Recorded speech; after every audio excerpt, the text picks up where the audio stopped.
स्वागत है दोस्तों आपका अपने चैनल स्कूलिंग एजुकेशन में, जिसमें आज हम लोग पृथ्वी की गतियों के बारे में जानेंगे। घूर्णन क्या होता है, परिक्रमण क्या होता है, घूर्णन काल क्या होता है, पृथ्वी का घूर्णन अक्ष क्या है। उसके बाद घूर्णन के प्रभाव और परिक्रमण के प्रभाव के बारे में हम लोग डिटेल से अध्ययन करेंगे। तो आइए शुरू करते हैं। घूर्णन घूर्णन क्या होता है? सबसे पहले हम लोग पृथ्वी के घूर्णन के बारे में जानने से पहले हम लोग पढ़ लेते हैं कि घूर्णन क्या होता है। इसके बारे में घूर्णन का इंग्लिश रोटेशन होता है।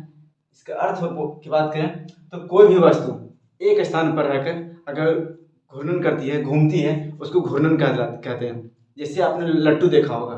लट्टू क्या होता है? एक जगह स्थिर होकर वो चारों ओर घूमती है, उसको घूर्णन कहते हैं। जैसे शक्तिमान, आपने बचपन में सीरियल देखा होगा शक्तिमान, वो क्या करता है? ऐसे घूमता है, तो वो एक ही जगह पे रह के उस तरह घूमता है, उसको घूर्णन कहते हैं। और बात करें तो कृष्ण जी का चक्र आपने देखा होगा, ये उंगली उंगली के चारों ओर घूमता है, तो उसको भी हम लोग घूर्णन ही कहते हैं। ठीक है। और घूर्णन अक्ष की बात करें तो घूर्णन अक्ष एक काल्पनिक रेखा है जो वस्तु के बीचों बीच से गुजरती है। जैसे लट्टू में आपने देखा होगा कि एक कील होती है जो ऊपर से नीचे तक उसको जोड़े रखती है, जिसके सहारे वो घूमती है, वो उसका घूर्णन अक्ष हो गया। अगर कुम्हार का पहिया देखा आपने, वो क्या होता है? एक जगह स्थिर होकर चारों ओर घूमती है, तो उसका जो सेंटर पॉइंट होता है, जो सेंटर पॉइंट ऊपर से नीचे तक जो उसको बनाए रखती है, उसको क्या बोलते हैं हम लोग? घूर्णन अक्ष बोलते हैं। चक्र क्या होता है? चक्र उंगली के चारों ओर घूमती है, तो बीचों बीच में घूमती है ना उंगली की, तो उंगली उसका क्या हो गया? अक्ष हो गया।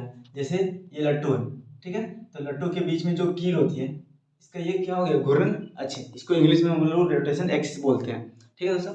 आगे बात करें घूर्णन काल क्या होता है, तो घूर्णन काल जो लट्टू या फिर जो पहिया जो है, एक मतलब एक चक्कर कितने टाइम में वो लगाती है, उसको हम लोग घूर्णन अवधि या घूर्णन काल कहते हैं। रोटेशन पीरियड इसको इंग्लिश में कहते हैं।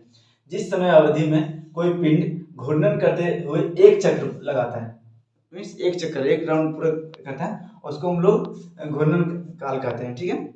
आगे बात करें घूर्णन पृथ्वी की कितने प्रकार की गतियां होती है, तो पृथ्वी की दो प्रकार की गतियां होती है। एक घूर्णन, दूसरा परिक्रमण। घूर्णन को परिभ्रमण भी कहा जाता है। ठीक है। पृथ्वी अपने अक्ष पर घूमना, उसको घूर्णन कहते हैं।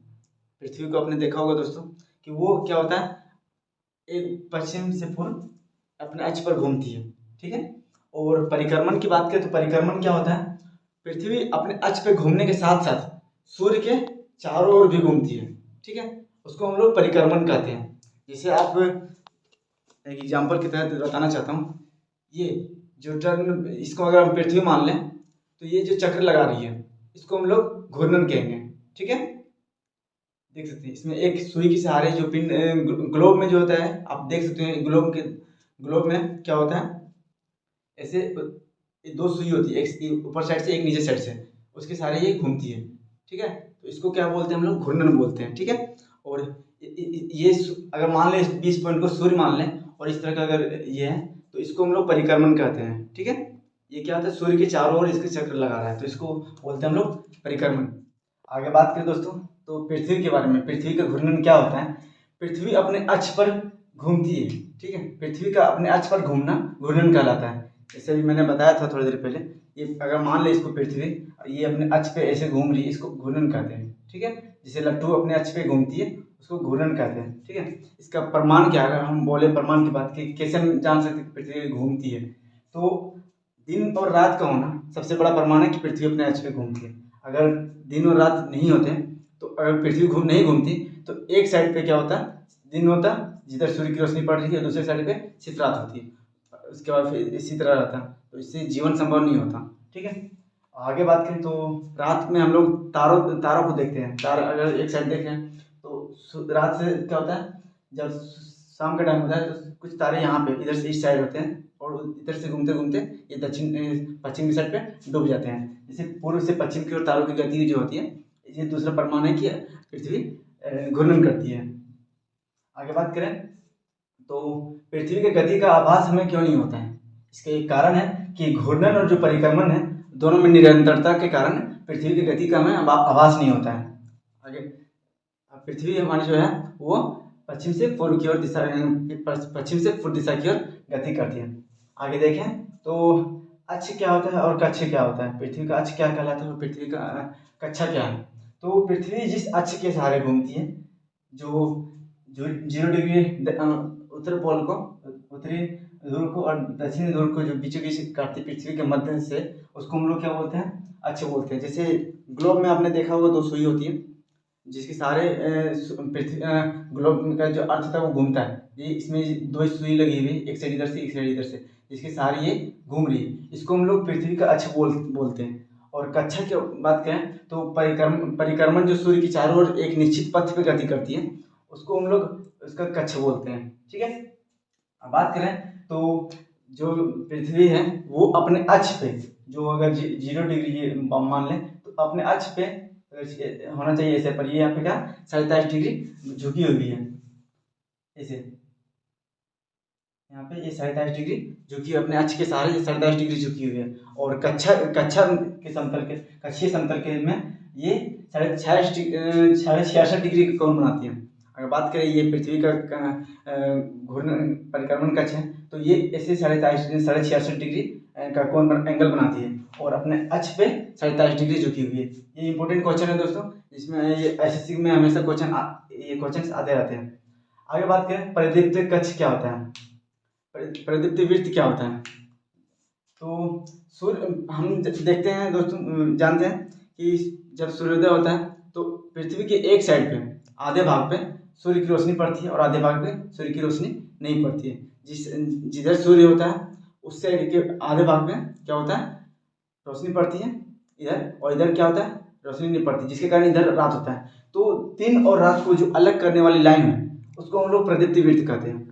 इसमें देख सकते हैं ये सन है, इधर इसके आधे भाग पे क्या हो रहा है, लाइट पड़ रही है, जिसके कारण यहाँ पे दिन है, और आधे भाग पे लाइट नहीं पड़ रही, जिसके कारण यहाँ पे रात है।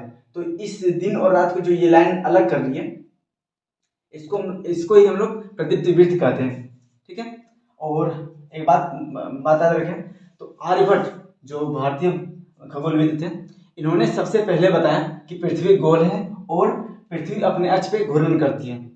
इनका नाम याद रखेंगे, आर्यभट्ट। ठीक है, और बात करें तो पृथ्वी का घूर्णन गति, पृथ्वी जो अपने अक्ष पे घूम रही है वो किस गति से घूम रही है, तो वह 1670 किलोमीटर प्रति घंटे के हिसाब से पृथ्वी अपने अक्ष पे घूम रही है। जो पृथ्वी का घूर्णन गति है, जो ये घूमने की गति पृथ्वी की, ये 1670 किलोमीटर प्रति आवर के हिसाब से ये घूमती है। और बात करें तो पृथ्वी का घूर्णन काल, वैसे तो हम लोग बोलते हैं 24 घंटे में पृथ्वी चक्कर लगाती है, पर एक एग्जैक्ट बात करें तो 23 घंटे 56 मिनट 4 सेकंड। ठीक है, 23 घंटे 56 मिनट 4 सेकंड में पृथ्वी अपना एक घूर्णन कंप्लीट करती है। ये भी एसएससी में आया हुआ क्वेश्चन है, इसको याद रखेंगे। और आगे बात करें दोस्तों तो घूर्णन के प्रमुख प्रभावों के बारे में, तो सबसे पहला प्रभाव हम लोग देख सकते हैं दिन और रात का होना।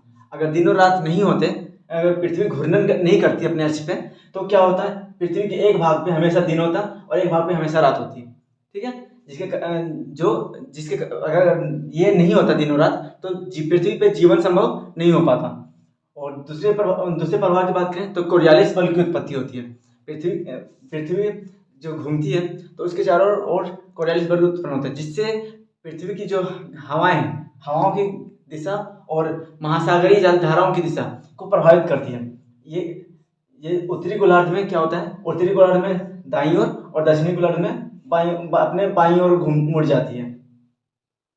ठीक है, आगे देखें तो दैनिक और अर्धदैनिक ज्वार भाटा जो होता है, उसके उत्पन्न में और इसके उत्पन्न होने के बाद जो ज्वारीय तरंग उत्पन्न होते हैं, उसकी दिशा में परिवर्तन का प्रमुख कारण घूर्णन है। ठीक है, आगे देखें तो हम लोग रात में पूर्व से पश्चिम की दिशा की ओर हम लोग आकाशीय पिंडों को गति करते हुए देख सकते हैं, जो इसके एक प्रमुख प्रभाव है।